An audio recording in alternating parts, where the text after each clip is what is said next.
Hello, and welcome to our EGX panel on digital storytellers. We have a brilliant selection of panelists to speak to you today and to explore the unique strengths, opportunities, and pitfalls of storytelling in modern video games. So we're going to be covering a lot, everything from a range of tools available to the interactive storyteller, to writing, gameplay as a narrative vehicle, use of audio, the impact of cinematography, and I'm sure some general hints and tips for upcoming designers too. So without further ado, panelists, let's introduce yourselves and throw some titles that you've worked on recently. Let's begin with whoever is appearing first on my video chat, and that is Alex. Hello, morning, or whatever time it is in your neck of the woods. Yes, I'm Alex. I'm one of the co-directors at Polygon Treehouse, and we just released the modern adventure game Rurky, and prior to that I was an art director at PlayStation, working on some of the Killzone titles and stuff like that. Zalavir. Hi, my name is Zalavier Nelson Jr. I'm a narrative director working in games. You might know me from my work on Hypnospace Outlaw, We Are the Caretakers, An Airport for Aliens, currently run by dogs, Skatebird, or any of the literally dozens of other games I've worked on over the years. Hello. And last but not least, Goldie. Hello, I'm Goldie. I'm from Melbourne in Australia, and I'm an art director on Wayward Strand. I've worked on a few small indie games, and I got to work on Florence, which was pretty cool. And I'm also the art director for the Free Play Independent Games Festival. And my pronouns are she and her, in case anybody... Yeah. Thank you. And fab. And I'm Mel Phillips. I'm head of studio at Silver Rain Games, where we create narratives to empower players.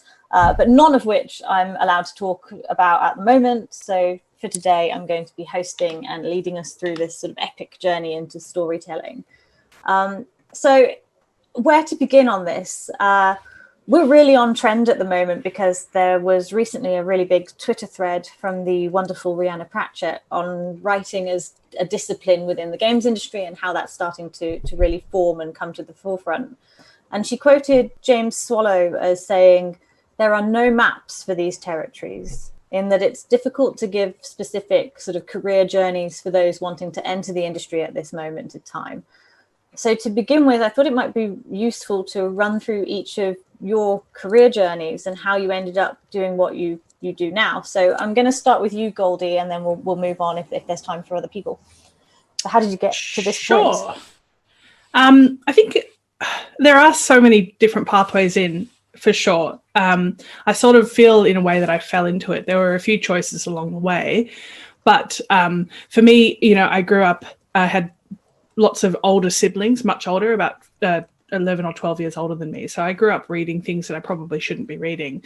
Like some of my earliest ones were, things like Mad magazine, which kind of just destroyed my childhood, like innocence pretty quickly and got me into this like cynical take on the world. And then growing up, I got into American novelists, graphic novelists like Daniel Clowes, who kind of wrote about doldrum suburban America, but mixed with sort of weirdo oddball characters. And I really enjoyed cynical narratives set in real world. And if I went to university, I went to go and study fine art. I was always illustrating and interested in comics and the visual storytelling tools.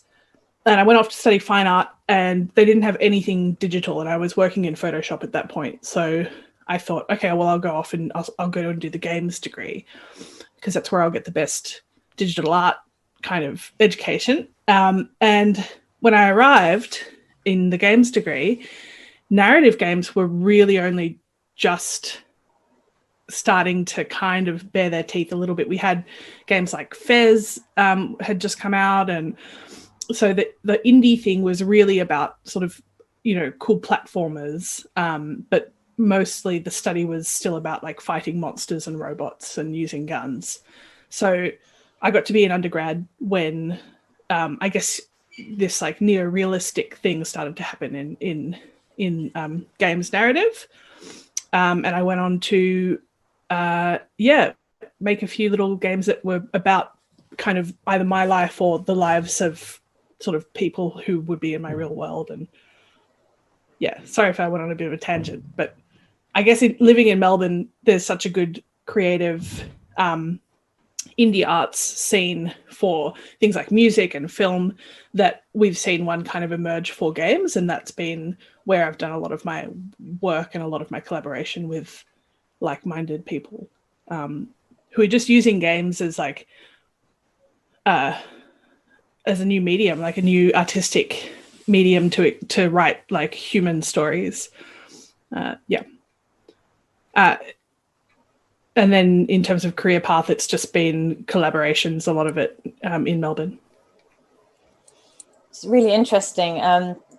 Zalavir, did you have a similar journey into the industry, or was it different?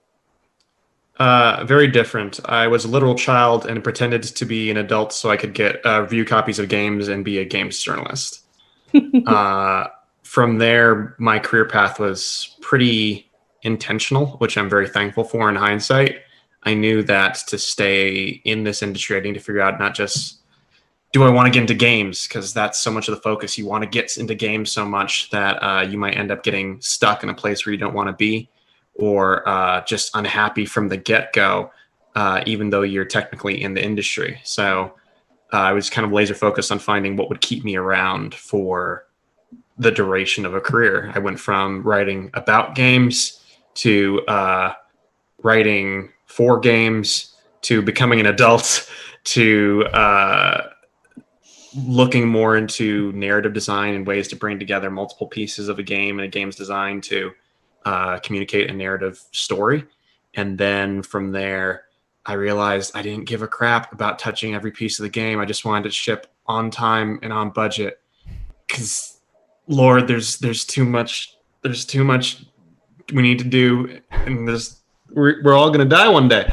So that's what led me to get into production and direction, and this really happy little place where I am now. And Alex, what about you?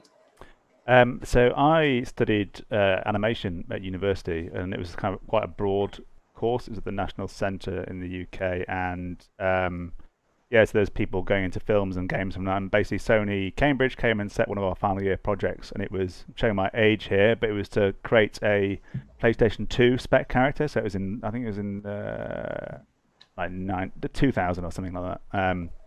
And so I did that, and Tom, who was the other co-director at Polygon Treehouse, he did it as well. And we basically both got jobs off the back of it.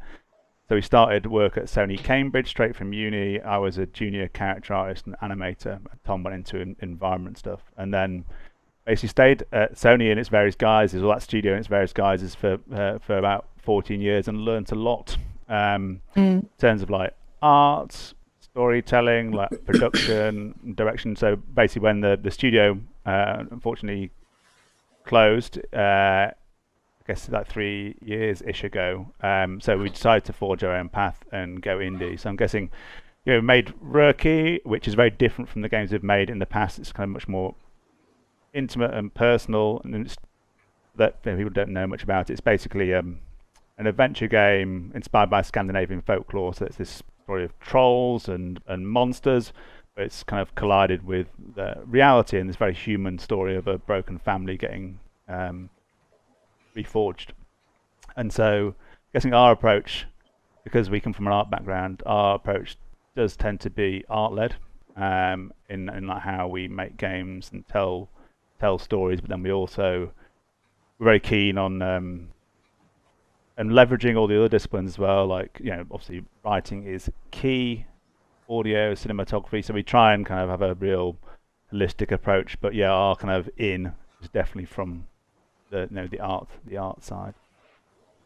I always find it really interesting that I've never found sort of that career pathway into the games industry. It's never the same between any two people, and I think for me that's really healthy for our industry. That you don't have to have this university degree and this way in. Although maybe we do have a problem with gatekeepers, but we certainly have doors open around the back for those that want to go the sort of less traditional route into the games industry. I studied music, didn't work in games. My first job was a lowly project coordinator at BAFTA, that started to set up the BAFTA crew program and slowly worked my way up to being the head of the games program there at BAFTA for the last sort of 8 years.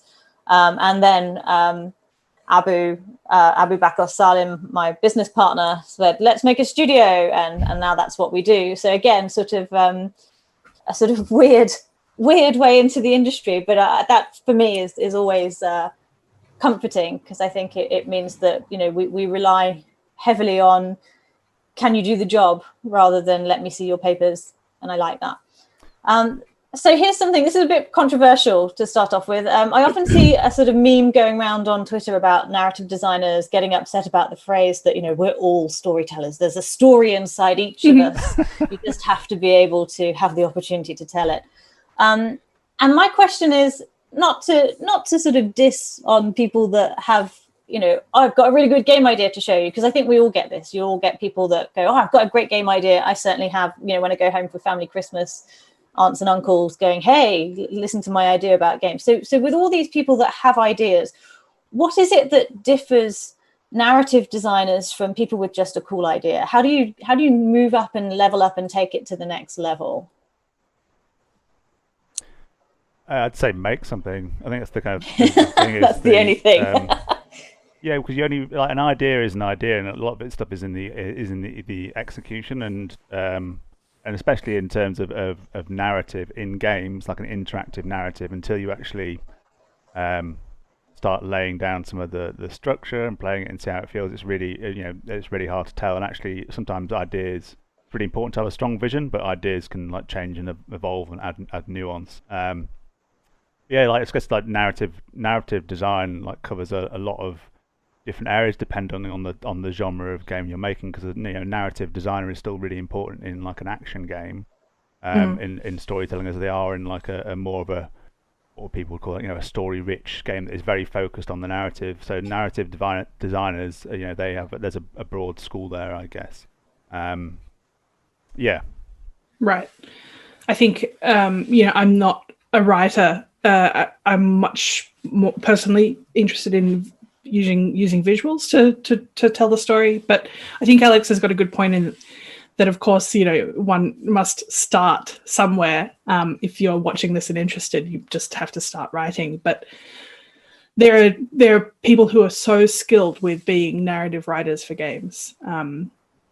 Zalavia, I think, is one of them, and you know, you're thinking so much about like what the player inputs, controlling pacing, you know, how structured is your pacing, how much do you give to the player to just freely explore versus how much of it is linear. There's so many kind of different pathways that you can take as a writer that I would be very overwhelmed to start learning how to do it very, very well.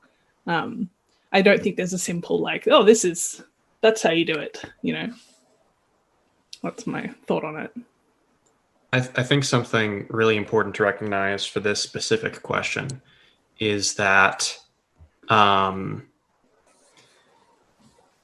when you are a narrative designer, you aren't telling the team what to do. The two big differences between being a sort of ideas person, being like, you know, it should be like Grand Theft Auto plus Skyrim and don't make it bad, is a lot of awareness, a lot of responsibility, and a lot of flexibility.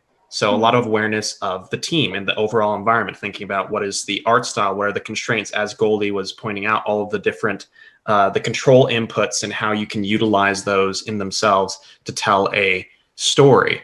You have the responsibility of really nailing down what the game is. You can't just say it has a story.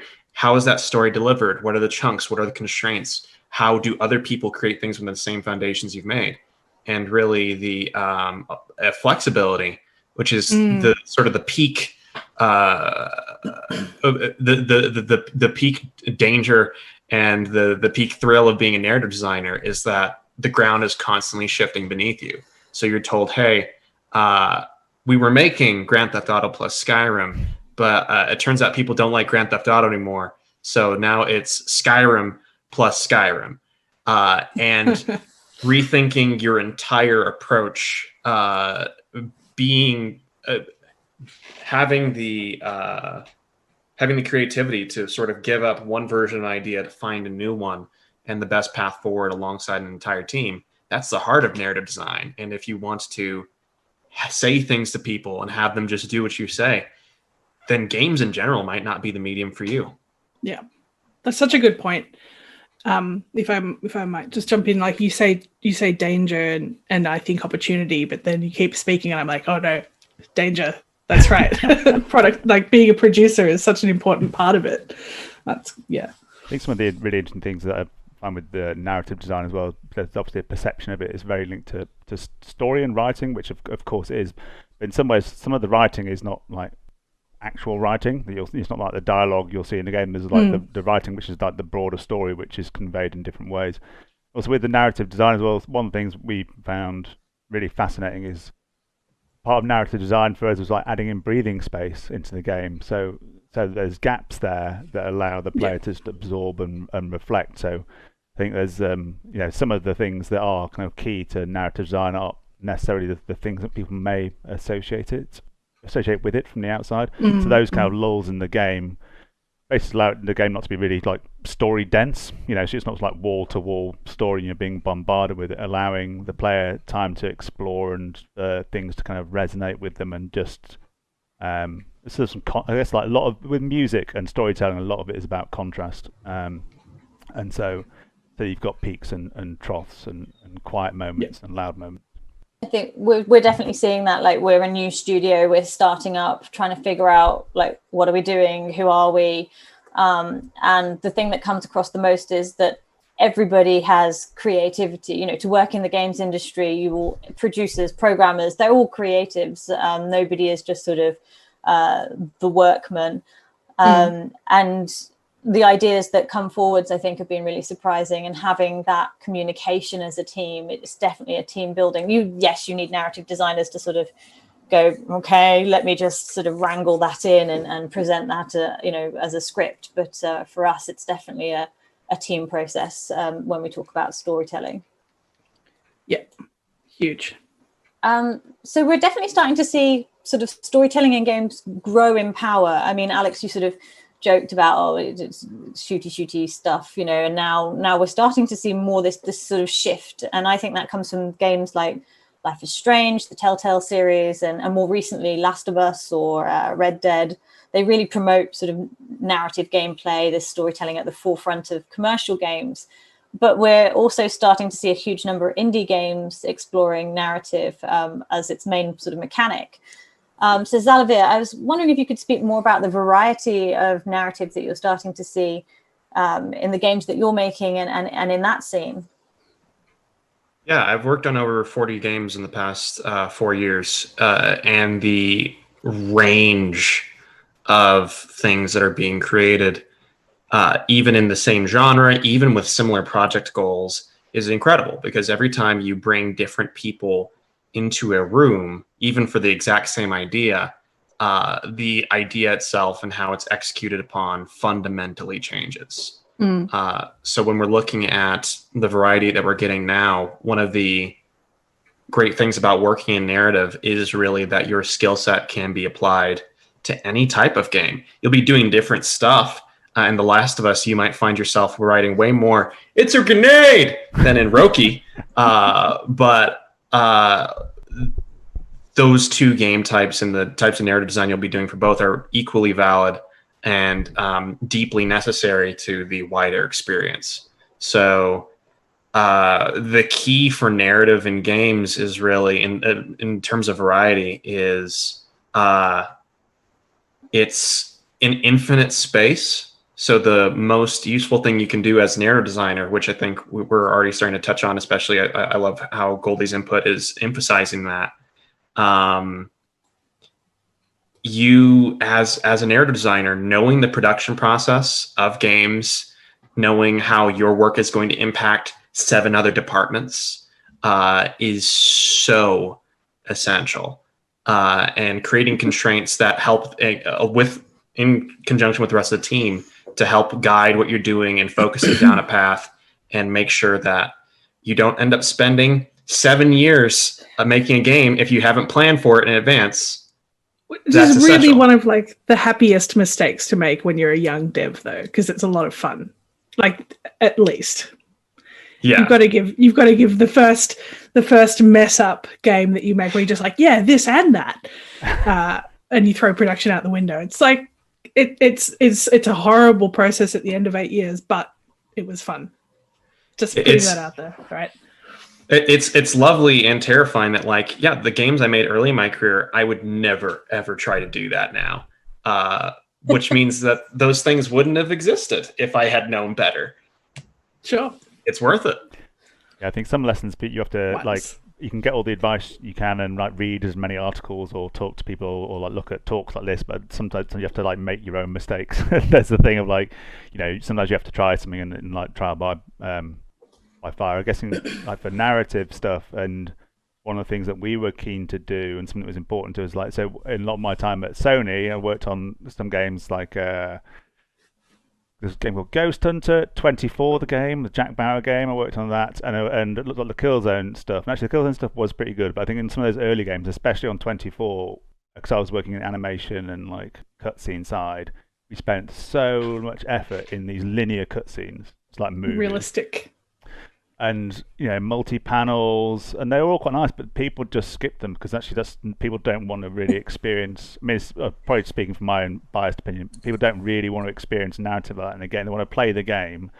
So I think that's the that was basically a big kind of learning experience for me. Is actually like, I don't want to make games with narrative like that, where it's like big old cutscene, bit of gameplay, big old cutscene. Because most of the time there's a lot of, from a production point of view, huge amount of time put into some of those kind of canned cutscenes, and most of the time people want to skip it. So the thing that I find really exciting and really powerful is, and what we've tried to do is basically when you're telling the narrative and the story through the gameplay. I think for me that's where the magic is in telling stories in games and stuff like, I guess, like games that I've really enjoyed in the past, like Ico, the Brothers, Tales of Two Sons.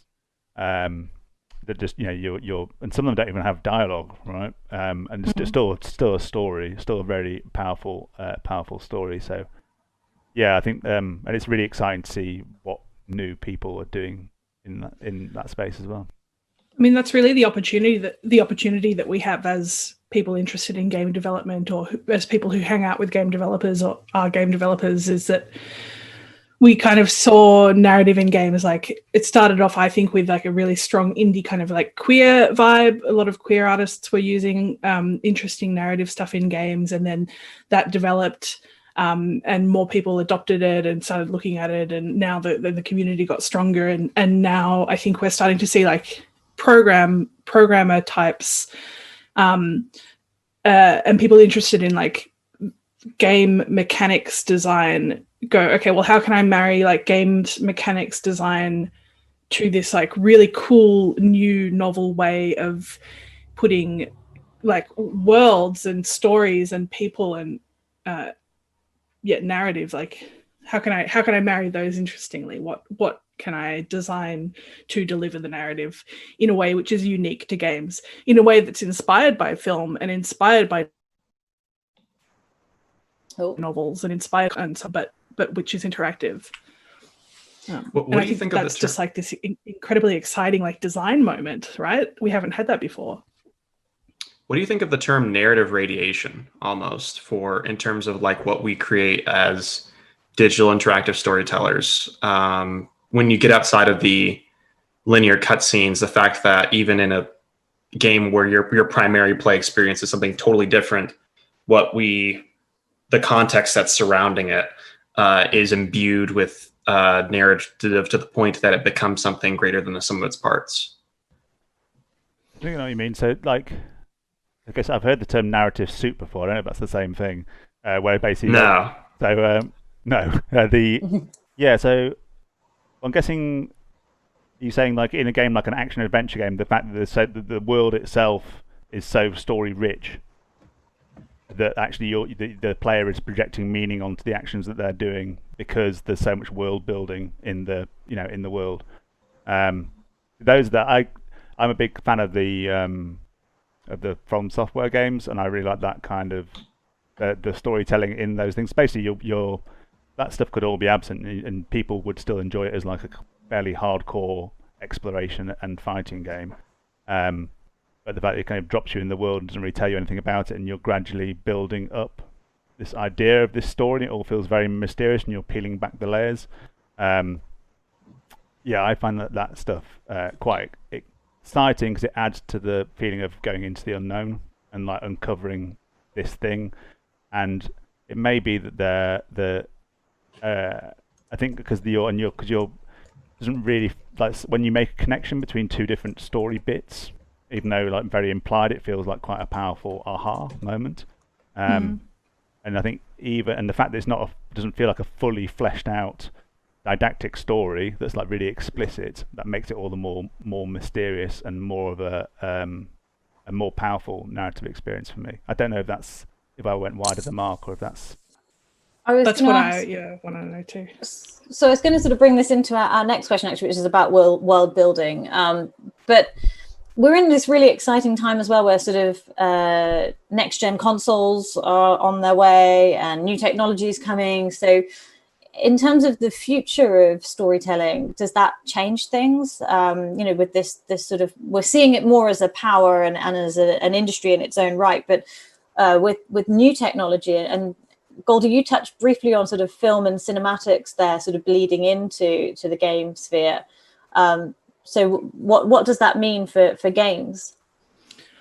I don't know. I kind of feel like, this whole thing's a dog and we've just taken the leash off and let it run in the park, and that's a beautiful thing. And I'm not in control of what people are going to do with it, but I'm a bit of a history. I think very much in history, like terms of a timeline of how the world is going. And if you look at like the history of video games, I think the last sort of 10 years, the evolution of how we look at narrative and the respect we give to it will make huge differences to the future of games. Absolutely, it must, because it's resonant and it is fascinating, and it really helps to, as I said, push games to the next like exciting phase of its life, in my opinion. And then there are going to be people who are like, no, what pushes games forward is like realism in graphics, and that's cool. Like people can be interested in that,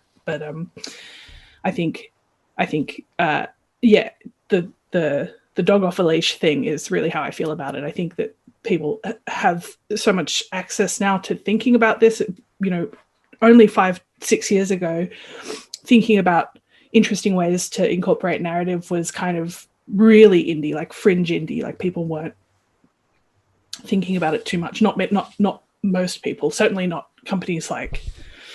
Well, I was going to say Rockstar, but I think they're actually really good at it. But yeah, I digress. I don't know. I just think that it's good. It's positive and it's exciting. But I can't say for sure what's going to happen. It depends. There's always kids graduating. Like there's always new people arriving to make their mark and to make the thing that they've been planning to make since they were 10.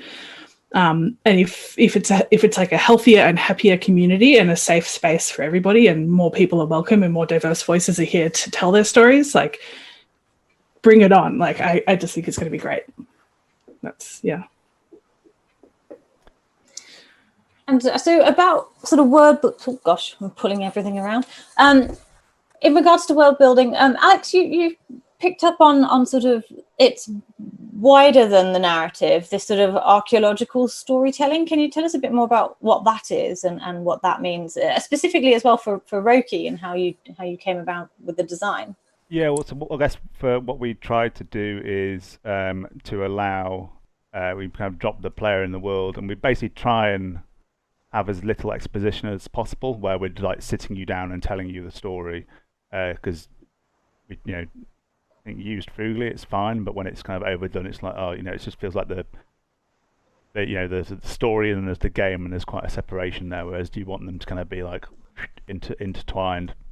And so what we try and do is, we find it like quite a powerful thing. Tuve will, the main character in Roki, she'll run around the forest and she'll find different things, and we'll plant little story seeds Like, so that she'll go and look at something. It's like, oh, there's this, and it's an abandoned cabin. It's covered in the snow, and so it's almost like the storytelling there is. It's not just a location you can explore. It's just, it's the start of a story thread, even though it's a visual. It's a visual thing. It's like, well, why? So you're basically planting these questions. Why is there a cabin in this forest that's covered in snow? Why was there a carpenter inside it? Why was he whittling a cradle? And then we have a big one of the things that was nice in the demo that we had. There's a big graveyard, and people can go around and examine the gravestones and what's written on them. And that's actually part of a much wider kind of story thread. But when you initially get to the location and explore it, well, what's happened here? What's happened to all these people? Why have so many people gone missing, or children have been spirited away? Incidental storytelling, like storytelling that is there that you can kind of pick up on the side. Yeah, I think it is it's in each individual instance. It is incidental. I guess it's just like the kind of the layering up of all that stuff. 'Cause I think that is probably we do have like some more cutscenes, or they do tend to be more interactive. Like we have these kind of interstitial things where it'll start off with a cutscene, but then it'll kind of evolve into very simple gameplay. But a lot of our storytelling is that layering up of incidental stuff to build up a picture. And I think the difference there is that the player is an active agent in the story. So rather than being told stuff, they're unearthing it themselves. And a lot of this stuff we have learned as we've been going, because we did things where we thought, it'd be cool if when Tuve runs into a new area, she runs into a courtyard, and she goes, oh, it's a new area, and I can see this, and she'd say some stuff about what she'd seen. But actually, that wasn't you doing that as the player. That was her then, telling that to you. And so we actually found that it was much better to have the player go in, and then actually they'd explore for themselves, and they'd go, and that felt like a much the player was in charge in a much nicer way to be telling a story. It was quite a subtle difference, because actually you're still getting the same information, but one is like you're telling the player, and one is the player has the power to tell that story for themselves.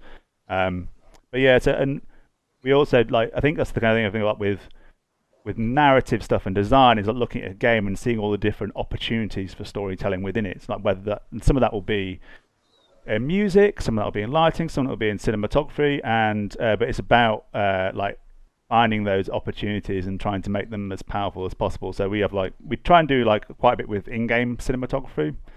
We have quite predatory cameras that feel like they're watching you all the time from the undergrowth, and we also have a journal, which is so. And this the kind of thing, some things you'll need for the game design of making sure that the puzzles are guided and there's safety nets there in case people get stuck. But then also you can go, oh, actually, we need this, and we need a map so the player can locate themselves in the world when it gets quite big. But then you go, oh, there's an opportunity here, as a storytelling opportunity, that actually we can put down Tuve's inner thoughts as she's finding new locations. And actually it provides it's not just extra fluff, it provides a different insight into what she's thinking, because it's not the stuff she'll verbalize externally, it's more her kind of vulnerable thoughts to herself and her fears. So actually you go, well, from this thing that's we need to make sure that people don't get lost in the forest, or we need to make sure that if someone gets stumped at a puzzle, there's some guidance there, to going, oh, actually there's a really powerful narrative thing here. I know I've blathered on too long on that point, but you get the idea. I was going to pick up on something Goldie said earlier, which was about telling real life stories. And how does that differ, really? And what sort of what considerations, I guess, does the narrative have to take when bringing about real world stories into games? I just want to quickly mention that for us with Wayward Strand, oh gosh, all of our characters are really, really old. Most of our characters are really, really old. So that's been just this trove of writing these histories made up of a combination, smashing together all of our grandparents' histories and the histories of people in our communities. But I was going to say consultation is my number one answer. It's to consult where it's not your story to tell, or, diversify your writing group if you have any need to and do it quickly. That's my number one answer to that. It's like be responsible, you know. But in more detail, sort of what responsibilities, I guess, do we have as game designers to players? I mean, we could talk for a very long time about ethical storytelling. Yes. But if I can just chime in on this question, I think there's something really important to be said for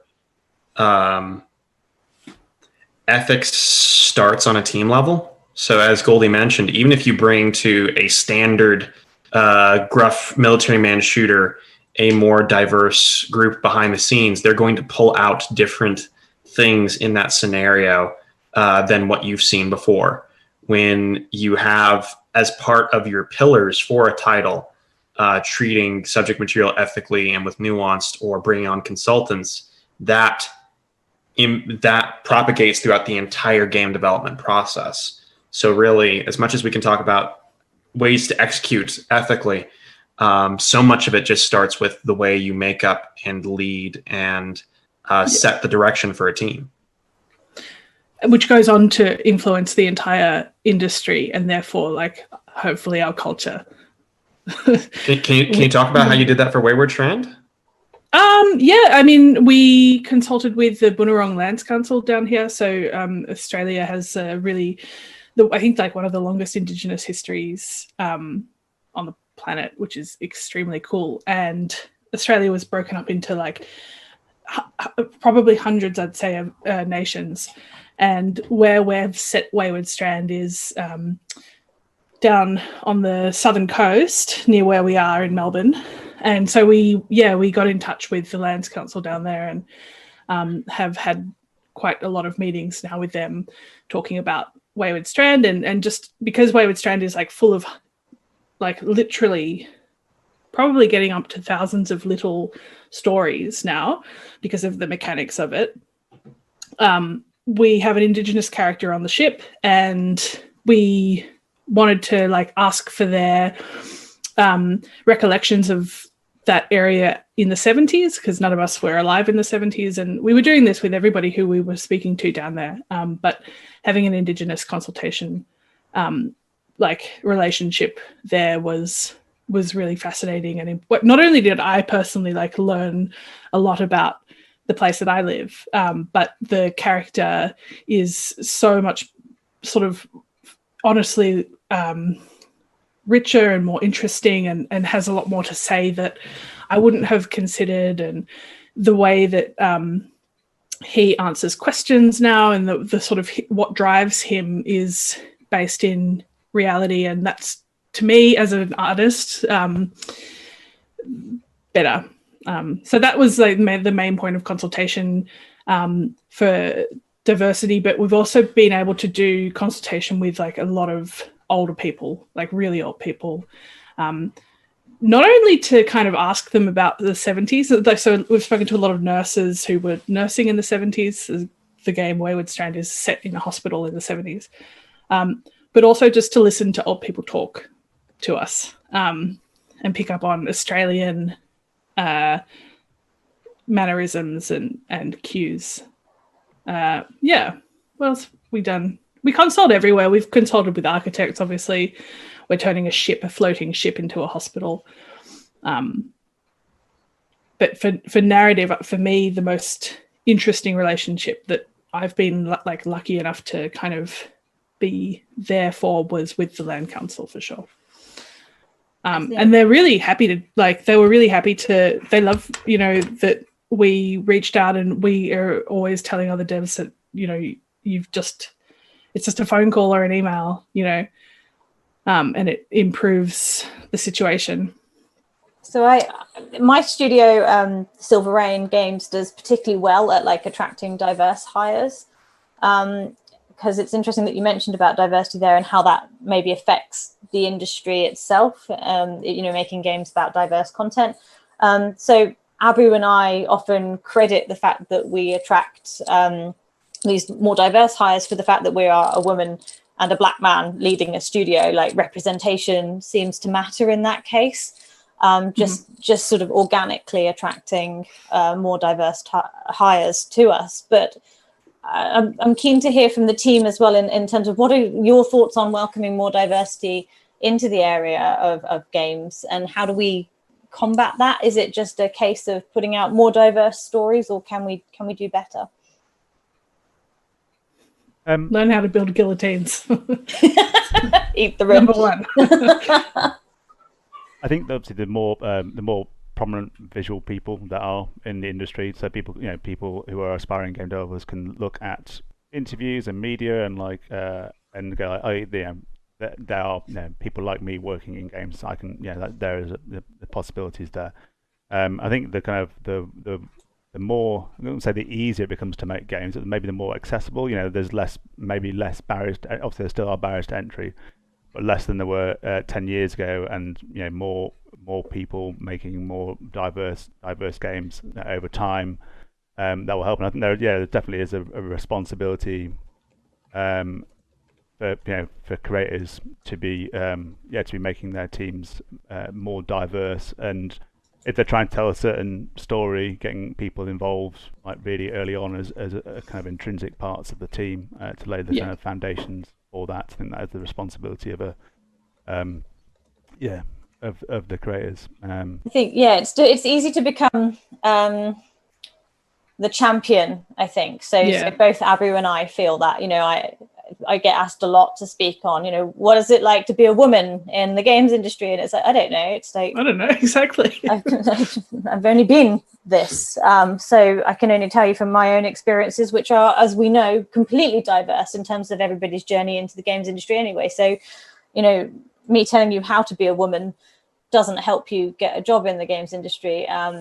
Zalavir, do you get asked a lot on, diversity questions? Because I'm going to come to you now with like, how do we increase diversity? And it's not, because I get annoyed about the same thing. Like, how do we get more women? I'm like, I'm not the champion for women, but I guess my existence helps.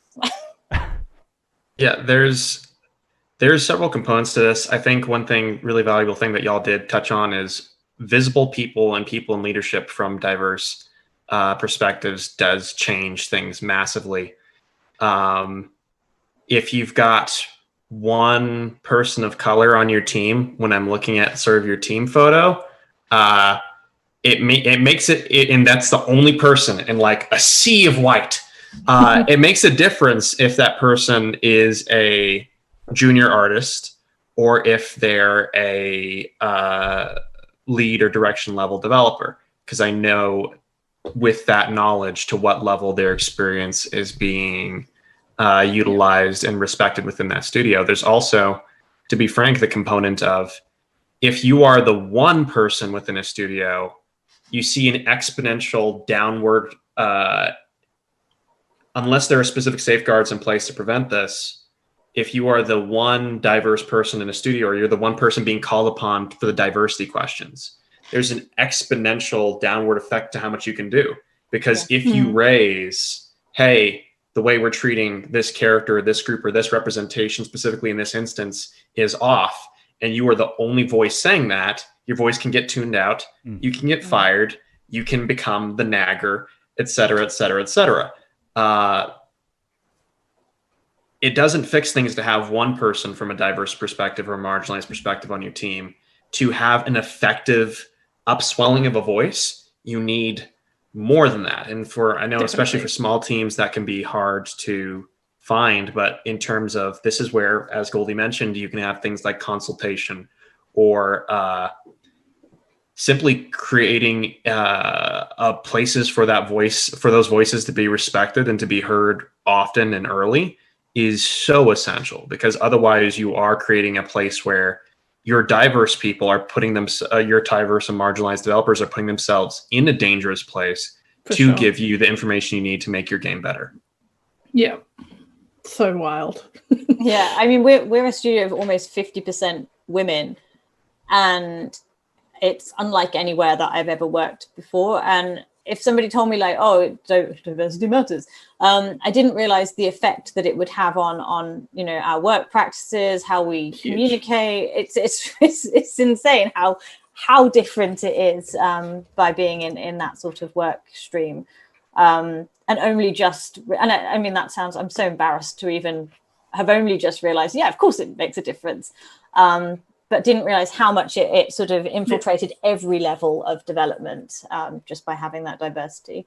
And that kind of brings me on to my final question, which is, what resources do you think are missing for new designers to enter into this storytelling space? And that includes diversity, but that could include anything else, you know, sort of what are we missing? How do we support the next generation to bring them into our space?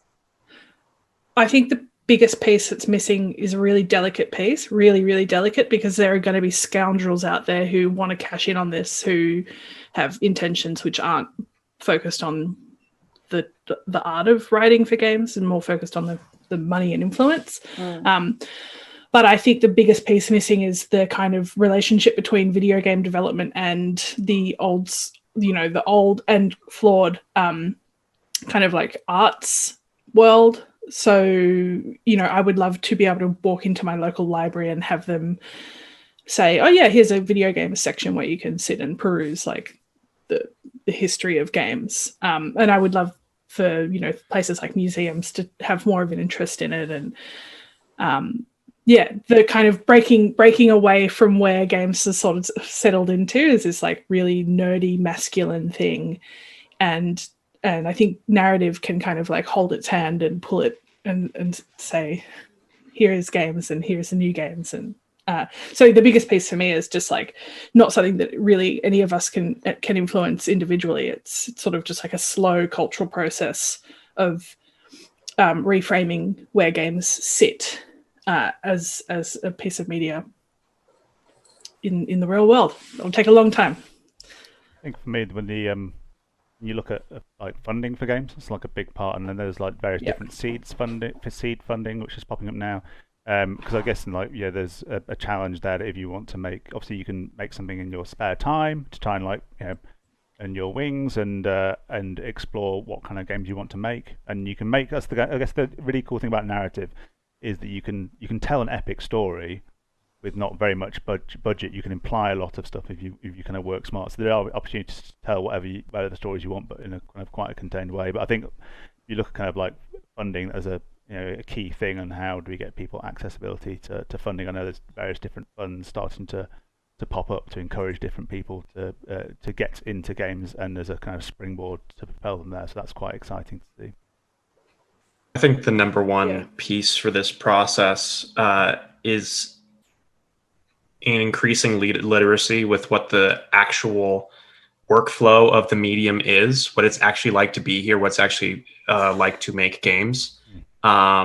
Because before I was a games writer, I didn't realize that you had to define how large a text box is, and how large a text box is or where text is displayed has consequences on the rest of the game.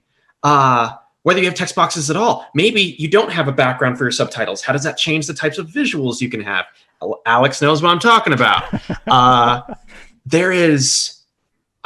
was a narrative director before I knew what a collider was.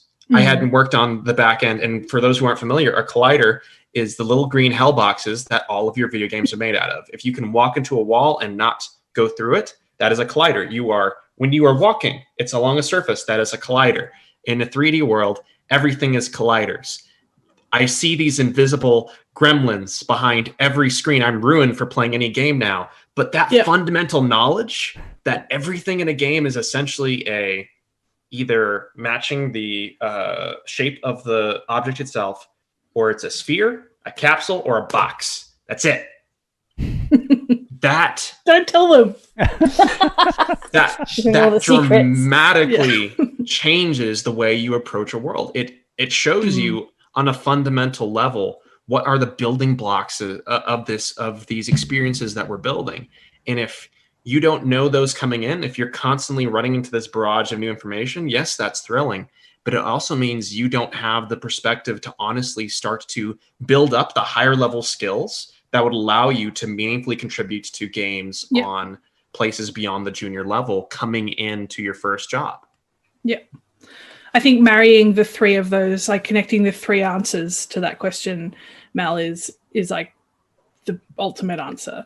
Having, you know, education for young game developers, whether they're artists or narrative designers or music people, and saying, okay, well, let's do a little bit of like game development education paired with, you know, the arts world and history, kind of like taking a new lens on what games are, paired with like funding opportunities that will come from that and go to people who are educated and be able to make these things.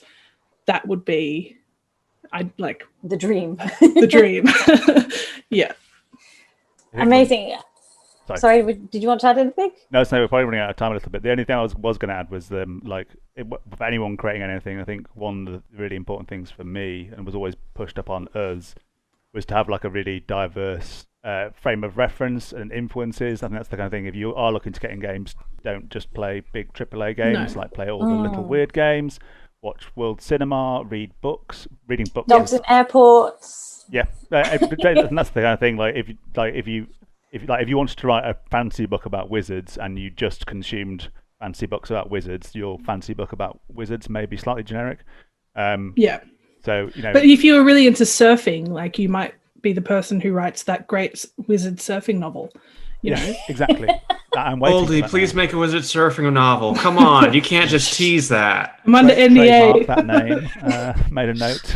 Yeah, and on that NDA, we will end. Thank you so much. You've been an absolutely fantastic panel. You can hear my dogs now, I don't know, in the background going downstairs because I've left them. But again, thank you so much for your expertise and knowledge. A final chance, I think, for everyone to just give a little plug for what they're working on now, or to direct people to Twitter or websites.